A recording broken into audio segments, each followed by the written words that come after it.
ಈಗಾಗಲೇ ನಮ್ಮ ಸಚಿವರು, ನಮ್ಮ ಹಿರಿಯ ಶಾಸಕರೆಲ್ಲ ಈ ಒಂದು ಸಮಾವೇಶದ ಉದ್ದೇಶ ಹೇಳಿದ್ದಾರೆ. ಇವತ್ತು ದೇಶದಲ್ಲಿ ಕೋಮುವಾದ ಜಾಸ್ತಿ ಆಗ್ತಾ ಇದೆ, ಸಂವಿಧಾನ ವಿರೋಧಿ ರಾಜಕಾರಣ ಜಾಸ್ತಿ ಆಗ್ತಾ ಇದೆ. ಮತ್ತೆ ಬಿಜೆಪಿ ಕೇಂದ್ರದ ಅಧಿಕಾರಕ್ಕೆ ಬಂದ ಮೇಲೆ ತನಿಖಾ ಕೇಂದ್ರಗಳನ್ನ, ಸಂಸ್ಥೆಗಳನ್ನು ಉಪಯೋಗಿಸಿಕೊಂಡು ಚುನಾಯಿತ ಸರ್ಕಾರಗಳನ್ನ ವಾಮಮಾರ್ಗವಾಗಿ, ಅಸಂವಿಧಾನಿಕವಾಗಿ ಬೀಳಿಸುವಂತ ಕೆಲಸಗಳು ಕೂಡ ನಡೀತಿದೆ. ಇವತ್ತು ಕರ್ನಾಟಕದಲ್ಲೂ ಕೂಡ ನಾವು ಅಧಿಕಾರಕ್ಕೆ ಬಂದಿದ್ದು 2 ವರ್ಷಗಳಾಗಿದೆ. ಅದು ದೊಡ್ಡ ಬಹುಮತದಲ್ಲಿ 135 ಸ್ಥಾನಗಳನ್ನ ಗೆದ್ಕೊಂಡ್ ಬಂದಿದ್ದೀವಿ. ಈಗ ಉಪಚುನಾವಣೆ ಗೆದ್ಕೊಂಡು 137 ಸ್ಥಾನ ಆಗಿದೆ. ಇಷ್ಟೊಂದು ಸ್ಥಾನಗಳನ್ನ ಗೆದ್ಕೊಂಡು ನಾವು ಅಧಿಕಾರಕ್ಕೆ ಬಂದರೂ ಕೂಡ ಬಿಜೆಪಿ ಮತ್ತೆ JDS ಮೈತ್ರಿ ಪಕ್ಷದವರು ಏನ್ ಮಾಡ್ತಾ ಇದ್ದಾರೆ, ಹೇಗಾದ್ರೂ ಮಾಡಿ ಸರ್ಕಾರ ಕೆಡಬೇಕು ಅಂತ ಹೇಳಿ ಪಿತೂರಿ ಮಾಡ್ತಾ ಇದ್ದಾರೆ.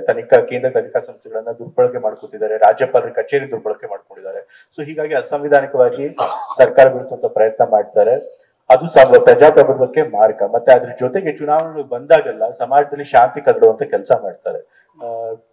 ಕೋಮು ವಿವಾದ ಸೃಷ್ಟಿ ಮಾಡ್ತಾರೆ. ಈಗ ವಕ್ಫ್ ಬೋರ್ಡ್ ಅನ್ನೋದು ವಿವಾದನೇ ಅಲ್ಲ, ಆದ್ರೂ ಕೂಡ ಅದನ್ನ ಚುನಾವಣೆ ಟೈಮಲ್ಲಿ ಅದನ್ನ ವಿವಾದ ಮಾಡಿದ್ರು. ಅವ್ರದೇ ಅಧಿಕಾರದಲ್ಲಿದ್ದಾಗ ಅತಿ ಹೆಚ್ಚು ನೋಟಿಸ್ಗಳನ್ನ ಕೊಟ್ಟಿದ್ರು ಕೂಡ ಅವರು ನಮ್ಮ ಮೇಲೆ ಗೂಬೆ ಕೂಡಿಸುವಂತ ಕೆಲಸ ಮಾಡಿದ್ರು, ಮತ್ತೆ ಅದಕ್ಕೆ ಕೋಮು ಬಣ್ಣ ಬಳಿಯುವಂತ ಕೆಲಸ ಮಾಡಿದ್ರು. ಸೊ ಇದೆಲ್ಲ ಮಾಡಿದ್ರೆ ಸಮಾಜ ಸೌಹಾರ್ದತೆ ಕೂಡ ಹಾಳಾಗುತ್ತೆ, ಮತ್ತೆ ಸಂವಿಧಾನಕ್ಕೂ ಕೂಡ ಧಕ್ಕೆ ಬರುತ್ತೆ. ಸೊ ಹಾಗಾಗಿ ಇದೆಲ್ಲ ವಿಷಯಗಳನ್ನ ಇಟ್ಕೊಂಡು ನಾವು ನಮ್ಮ ರಾಜಕಾರಣ ಯಾವತ್ತಿದ್ರು ಕೂಡ ಸಂವಿಧಾನದ ಪರವಾಗಿರುತ್ತೆ, ಜಾತ್ಯತೀತತೆ ಪರವಾಗಿರುತ್ತೆ, ಪ್ರಗತಿ ಪರವಾಗಿರುತ್ತೆ ಅಂತ ಹೇಳಿ ಈ ಒಂದು ಸಮಾವೇಶ ಮಾಡ್ತಾ ಇದ್ದೀವಿ. ಈಗಾಗಲೇ ಹೇಳಿದಾಗೆ ಶೋಷಿತ ಸಮುದಾಯಗಳ ಒಕ್ಕೂಟ ಮತ್ತೆ ಬೇರೆ ಬೇರೆ ಸಂಘಟನೆಗಳು ಅವ್ರ ರಾಜ್ಯಾದ್ಯಂತ ಇಂಥ ಸಮಾವೇಶಗಳನ್ನ ಮಾಡ್ಬೇಕು. ನಾವು ಕಾಂಗ್ರೆಸ್ಗೆ ಬೆಂಬಲ ಕೊಟ್ಟಿದ್ದೀವಿ. ಕಾಂಗ್ರೆಸ್ ಏನು ಯಾವ ರಾಜಕಾರಣಕ್ಕೆ ಪರವಾಗಿ ನಿಂತಿದೆ ಆ ರಾಜಕಾರಣದ ಸಂದೇಶ ಜನರಿಗೆ ಹೋಗ್ಬೇಕು, ಹಾಗಾಗಿ ಈ ರಾಜ್ಯದಲ್ಲಿ ಇಂಥ ಸಮಾವೇಶಗಳನ್ನು ಮಾಡಿ ಅಂತ ಹೇಳಿದ್ರು. ಮೊದಲನೇ ಬಾರಿಗೆ ನಾವು ಮೈಸೂರು ವಿಭಾಗದಲ್ಲಿ ಮಾಡ್ಬೇಕು ಅಂತ ತೀರ್ಮಾನ ಮಾಡಿದ್ವಿ.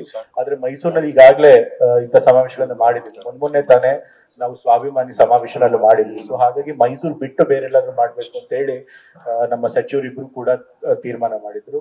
ಸೊ ಈಗಾಗಲೇ ವೆಂಕಟೇಶನ್ ಅವ್ರು ಹೇಳಿದಾಗೆ ಮಂಡ್ಯ ಮತ್ತೆ ಹಾಸನ 2 ಹೆಸರು ಬಂತು.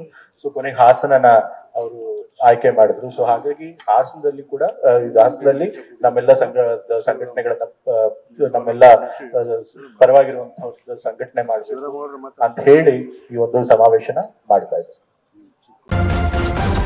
ನ್ಯೂಸ್ ಫಸ್ಟ್ ನಿರ್ಭೀತಿಯಿಂದ ನಿಮ್ಮ ಪರವಾಗಿ.